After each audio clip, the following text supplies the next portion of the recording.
Guess who's back? Who back again? TeamHonest is back. Tell a friend. Alright, guys. So it's been a fucking while that we've fucking done a video here, so it's about time that we actually start this shit off again.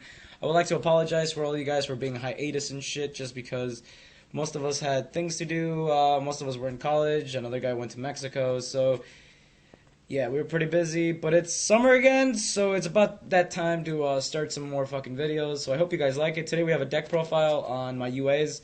This is the personal build that I started playing recently. I hope you guys like it. I would also like to hear some of the comments or suggestions that you have for the deck, or any modifications that I can do. So yeah, any help is appreciated, so I hope you guys enjoy the video.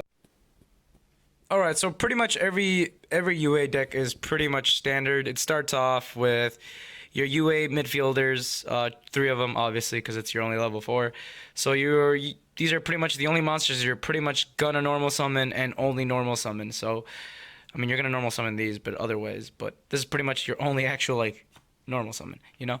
So he's pretty much the Mexican of the deck. He's the minority just because he's alone and he's the only level 4.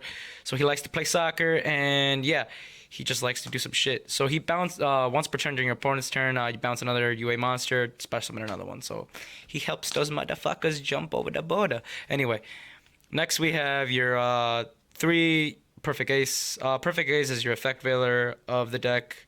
Pitch a card, negate any activation of a card, but only during their turn, so that's the only sucky part, but it's a nice little fucking 25 ass. So yeah. Next we have your 3 Sluggers.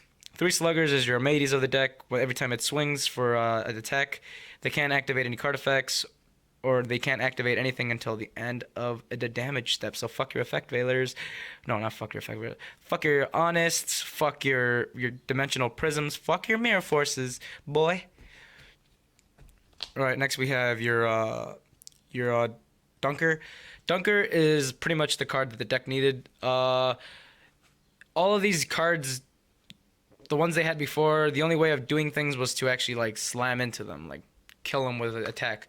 But if they activated something that says can't be destroyed by battle or by card effect, then by battle, then you're pretty much screwed. So this thing, every time it does battle damage, and it does piercing too, by the way. So every time it does battle damage, you pop another card. So like you destroy one and then you pop another. So it's like double dunk. So you know, the double D's, the double dunks. You know, because like look at this titties, look at this titties, look at those titties. Oh yeah, fuck those titties. Anyway.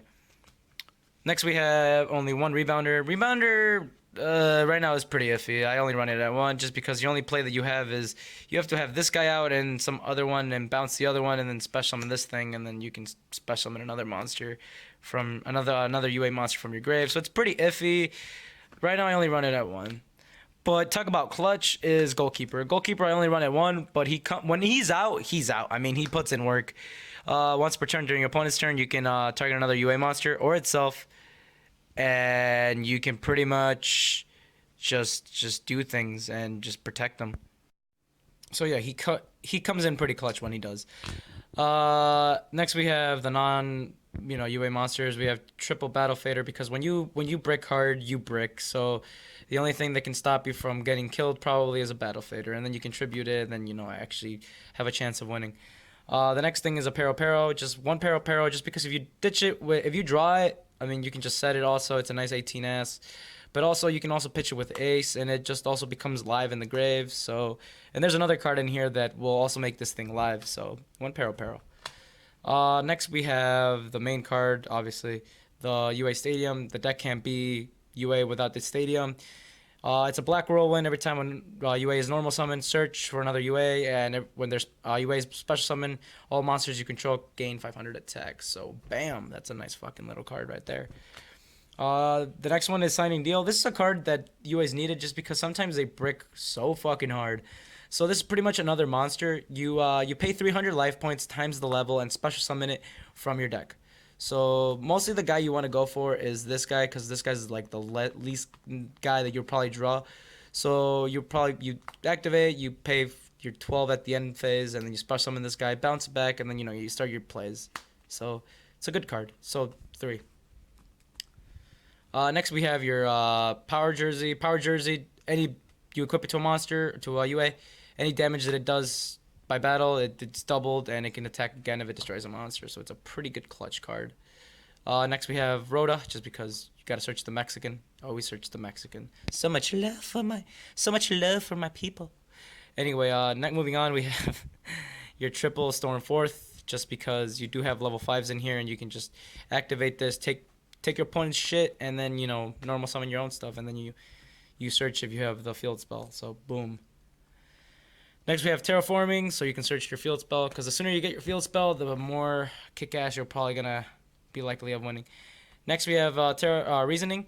Reasoning is a really good card just because I cited out though, but it's good in the main game, in the first game, just because they don't expect you to play this shit, so they'll probably call 4, and since you only run 1/4 and a Battle Fader and a Pero and shit, but the likely chances of you milling a Pero, that's fine. It really works in your favor. But if you mill a Battle Fader, it's kind of sucky, but like the chances of you getting one of these bigger guys out is higher, and it's so good if you just get like a Slugger or something. It's so good. So yeah, 2 Reasoning. Then we have Upstart Goblin, just because 37 card deck. 1 Dark Hole, I should really get a Regeki, but right now it does its job right now. And then Penalty Box, every time your opponent goes into battle with a UA monster, you can banish their shit. Second standby phase, they come back, but by that time they're probably dead. And yeah, and then when this is in your graveyard, you can banish it and then get any UA spell or trap. So you can get the field spell, the equip card, or the signing deal. So that's pretty much the main deck, guys. I don't have an extra deck just because this deck is so clutch. It hardly even needs an extra deck. Now moving on to the side deck, you have your trap stuns, just because most people hate this deck and they'll probably side in heavy for you, like torrentials and shit, and just other things that fuck up the normal summons. So yeah, trap stuns. Then we have your Macrocosmos and Dimensional Fissure, just for what's it called? Those decks that, you know, like, what the fuck is it called? Infernoids. Yeah, because they're getting more play. So, you know, YOLO. When your Book of Moon.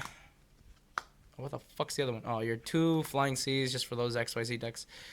Your 2 Twisters. I should really get MSTs, but those do fine right now. Your Light Imprisonings, fuck Satellas.